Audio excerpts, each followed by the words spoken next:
Hello everyone, welcome back to Zoom शिक्षा। I am Divya Sharma. I hope you all are good. जैसा कि आप सब जानते हैं कि मैंने मॉडर्न हिस्ट्री की एक न्यू सीरीज़ स्टार्ट की है जिसका आज ये हमारा पार्ट 18 है। यानी कि आज से पहले हम 17 क्लासेस को कंप्लीट कर चुके हैं। अगर आपने पहले की वीडियोस को नहीं देखा है तो आप चैनल पे जाके प्लेलिस्ट चेक कर सकते हैं। वहाँ पे मैंने ऑलरेडी मॉडर्न हिस्ट्री के नाम से एक प्लेलिस्ट बना रखी है जिसमें आपको पहले के पार्ट 17 मिल जाएंगे। तो अगर आपको ये वीडियो पसंद आती है तो वीडियो को लाइक और शेयर करना ना भूलें। साथ ही साथ अगर आपने चैनल को सब्सक्राइब नहीं किया है तो जल्द से जल्द आप चैनल को भी सब्सक्राइब कर दें, जूम शिक्षा। तो चलिए आज की क्लास स्टार्ट करते हैं और जानते हैं कि आज से पहले हमने क्या पढ़ा और आज हम किन किन टॉपिक्स को कवर करेंगे। आज की जो क्लास होगी वो बेसिकली चैप्टर 7 से रिलेटेड होगी, यानी कि आज से हम चैप्टर 7 स्टार्ट करेंगे। इससे पहले की वीडियोस में मैंने टोटल चैप्टर 6 जो हैं वो कंप्लीट कर दिए हैं, यानी कि 6 चैप्टर को हम अपनी सीरीज़ में कंप्लीट कर चुके हैं। जो आज की क्लास है वो उस चैप्टर 7 से रिलेटेड है, अर्बन चेंजेस अंडर कोलोनियलिज्म। तो चलिए आज की क्लास को स्टार्ट करते हैं और जानते हैं कि आज हम किन किन टॉपिक्स को पढ़ेंगे। First topic is reurbanization, second topic is growth of new towns and the third topic is Cornwallis code. Basically in 3 topics को हम आज की क्लास में डिस्कस करेंगे। तो चलिए आज की क्लास स्टार्ट करते हैं and our first topic is reurbanization. First topic start करने से पहले मैं आपको एक बैकअप बता देती हूँ कि जो हमने पिछली क्लासेस में पढ़ा है उसको मैं आपको थोड़ा सा शॉर्ट में बता देती हूँ कि हमने क्या क्या पढ़ा था। ब्रिटिश ने इंडिया में रूल करना स्टार्ट कर दिया था कब से? After the battle of Plassey, यानी कि हमने जाना 1757 में बैटल ऑफ प्लासी होती है जिसमें ब्रिटिशर्स ने बंगाल को अपने कब्जे में ले लिया था। और हमें पता चला कि किस तरीके से ब्रिटिशर्स ने और टेरिटरीज़ को भी अपने अंडर ले लिया। फिर हमने 1857 का रिवोल्ट पढ़ा कि उसके क्या कारण थे, उसका इम्पैक्ट क्या हुआ इंडिया पे। और इसी के साथ हमें पता चलता है कि the impact of 1857 revolt is कि queen Victoria was declared the empress of India, यानी कि यहाँ पे क्राउन रूल जो है स्टार्ट हो जाता है। दस begin the rule of British in India. The main aim of the British now was to establish its hold over all the means of production and reduce the status of India to a mere supplier of raw materials। यानी कि basically जो Britishers हैं वो यहाँ पे अपना कब्जा करना चाहते थे पूरी तरीके से कि ताकि वो जो यहाँ से रॉ मटेरियल्स हैं सिर्फ उनको ले जा सके और जो वहाँ पे जो लेके जाके रॉ मटेरियल्स का यूज़ करके वो जो प्रोडक्ट बनाते थे उस प्रोडक्ट को वो यहाँ पे हाई रेट्स में बेचे। तो चलिए आज की क्लास स्टार्ट करते हैं और अपना फर्स्ट टॉपिक स्टार्ट करते हैं। अब तक मैंने आपको पीछे का बताया कि क्या क्या हुआ था, थोड़ा ब्रीफ में है। अगर आपको डिटेल में जाना है तो आप पार्ट 17 को जो मैंने अपलोड कर दिए हैं आप उनको देख सकते हैं। और आज हम अपना पार्ट 18 जो है वो स्टार्ट करते हैं अब से। तो मैं बताती हूँ कि रीअर्बनाइजेशन बेसिकली होता क्या है, इसके अंदर क्या क्या बातें आती हैं। बेसिकली जो इंडियन इकनॉमी है वो कॉलोनियल इकनॉमी में चेंज हो जाती है और ब्रिटिशर्स के एफर्ट से ये निकल के आता है कि उन्होंने इंडिया को as a source of raw material देखना स्टार्ट कर दिया था। यानी कि यहाँ से वो रॉ मटेरियल्स को ख़रीदते थे और उन रॉ मटेरियल की हेल्प से वो क्या करते थे, गुड्स को बनाते थे। कहाँ पे? इंग्लैंड में। और फिर उन्हीं गुड्स को वो क्या करते थे, इंडिया में बेचते थे हायर रेट्स में। इससे इंडिया के लोगों को नुकसान हो रहा था और ब्रिटिशर्स की रेवेन्यू पॉलिसीज़ ने किसानों को परेशान करके रखा था। इंडियन हैंडीक्राफ्ट को उन्होंने यहाँ पे बिल्कुल ही ख़त्म कर दिया था और यहाँ के लोग जो हैं उन पे बहुत ज़्यादा इफ़ेक्ट ब्रिटिशर्स का पड़ने लगा था। यानी कि उनके रूल का, ब्रिटिशर्स के रूल का इंडिया पे बहुत बड़ा इफ़ेक्ट पड़ा था। इसी के साथ होता क्या है कि India did not witness the benefits of the industrial revolution occurring in the European countries. यानी कि यूरोपियन कंट्रीज़ में जो इंडस्ट्रियल रेवोल्यूशन स्टार्ट हुई थी उसका जो है इंडिया को कुछ ज़्यादा खास बेनिफिट होता नहीं है। जो ब्रिटिशर्स हैं वो रिस्ट्रिक्ट कर देते हैं इंडिया को कि कि इंडिया से वो रॉ मटेरियल्स जो है वो चीप रेट में ख़रीदेंगे और उस रॉ मटेरियल से वो प्रोडक्शन करेंगे इंग्लैंड में, और फिर जो प्रोडक्ट निकल के आएगा उसी को इंडिया में बेचेंगे हायर रेट्स में। तो यहाँ के जो विलेजर्स थे उनके लिए वो बहुत ज़्यादा एक्सपेंसिव था कि वो उन प्रोडक्ट्स को नहीं ख़रीद सकते थे। और इसी के साथ रिज़ल्ट ये निकल के आता है कि बहुत सारे जो विलेज थे और स्मॉलर सिटीज़ थी उन्होंने अपने एग्जिस्टेंस को और इम्पोर्टेंस को खो दिया था, क्योंकि यहाँ पे इंडिया में जो प्रोडक्शन हो रहा था वो एक तरीके से ठप हो चुका था। And people moved out of these to newer places in search of employment and other opportunity to make a living, यानी कि वो अपना गांव छोड़ के जा रहे थे और बाहर जाने लगे थे एम्प्लॉयमेंट की सर्च में, साथ ही साथ और सारी अपॉर्चुनिटी सर्च करने के लिए, ताकि अपनी वो जीविका को चला सके। और इसी प्रोसेस को उन्होंने नाम दिया रीअर्बनाइजेशन। तो इसी के साथ हमारा फर्स्ट टॉपिक जो है वो कंप्लीट होता है। Now we will move forward and our second topic is growth of new towns.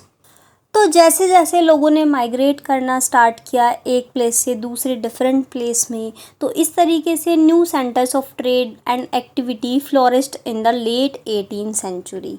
और क्या होता है कि इसी टाइम पे जो ब्रिटिशर्स हैं वो कंट्रोल करना चाहते हैं मोर और मोर टेरिटरीज़ पे इंडिया पे, ताकि वहाँ के जो लोकल जो चीफ्स हैं, नवाब्स हैं, उनको हरा के वो बहुत सारे टेरिटरीज़ पर अपना कब्ज़ा करना चाहते हैं। और उन्होंने इसी तरीके से ब्रिटिश एडमिनिस्ट्रेशन को भी एमर्ज किया। साथ ही साथ ब्रिटिशर्स ने बॉम्बे, कलकत्ता और मद्रास पे जो है ब्रिटिश पावर सेंटर्स बना दिए उन्होंने, जो कि तीनों डायरेक्शंस में थे इंडिया के, ठीक है। और इनको क्या बोला गया, प्रेसिडेंसी टाउन्स बोला गया।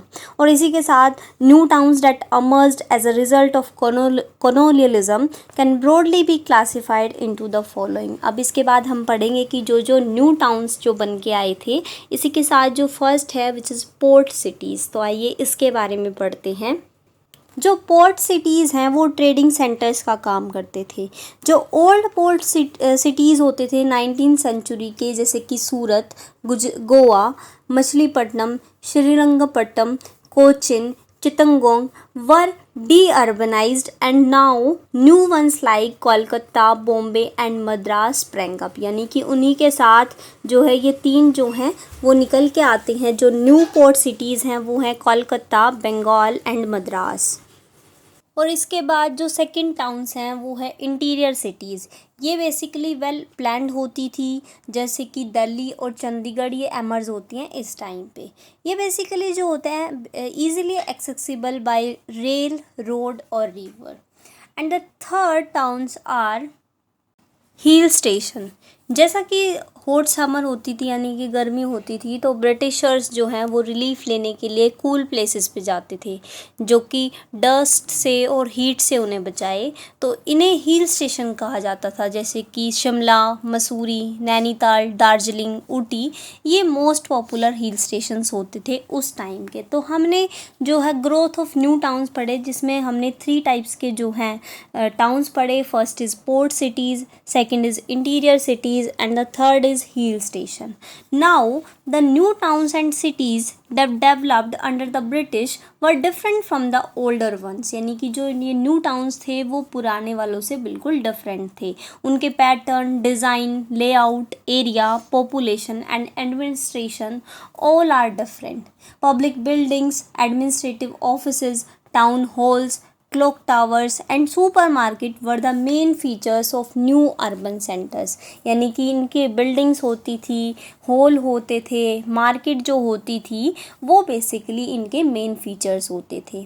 दे had well planned broad streets, excellent sewage system, towns, parks, auditorium, playground, theatre etcetera.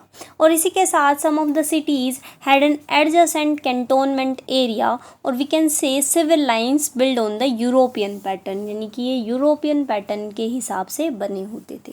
तो अब मैं इसके साथ आपको एक ब्रिटिश पीरियड की एक बात बताती हूँ कि जो मद्रास में है ना, वो एक वाइट टाउन होता था और एक ब्लैक टाउन एरिया होता था। जो वाइट टाउन एरिया होता था वो बेसिकली इंग्लिश के लिए होता था, यानी कि जो ब्रिटिशर्स होते हैं उनके लिए होता था। एंड द ब्लैक टाउन में जो रहते थे वो रहते थे इंडियंस रहते थे। यानी कि एरिया को जो है डिवाइड कर दिया था। और इसी के साथ जो न्यू लोकेलिटीज़ हैं और स्मॉलर टाउनशिप हैं, उनके जो नेम हैं वो इंग्लिश ने जो दिए थे वो ब्रिटिशर्स ने ही दिए थे।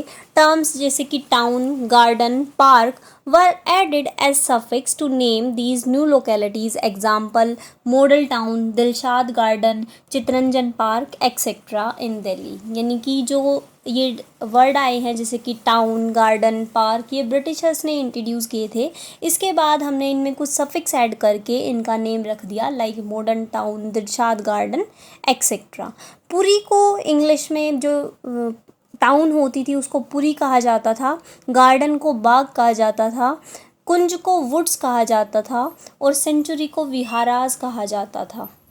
लाइक मंगोलपुरी, कल्याणपुरी, पंजाबी बाग, वसंत कुंज, प्रीत विहार, ये दिल्ली के एरियाज़ हैं। यानी कि इनको हमने क्या किया, इन जैसे कि जो ब्रिटिशर्स ने नेम दिए थे उनका हमने हिंदी वर्जन करके नाम रखना स्टार्ट कर दिया। जो पुरी है उसको टाउन कहा जाता था, बाग यानी कि गार्डन, इस तरीके से ये नाम रखे गए थे।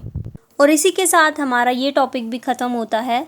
अब अपने नेक्स्ट टॉपिक पढ़ेंगे जो है administration in the new urban cities. यानी कि जो ये न्यू अर्बन सिटीज़ बनी थी इनमें बेसिकली एडमिनिस्ट्रेशन है वो किस टाइप का था।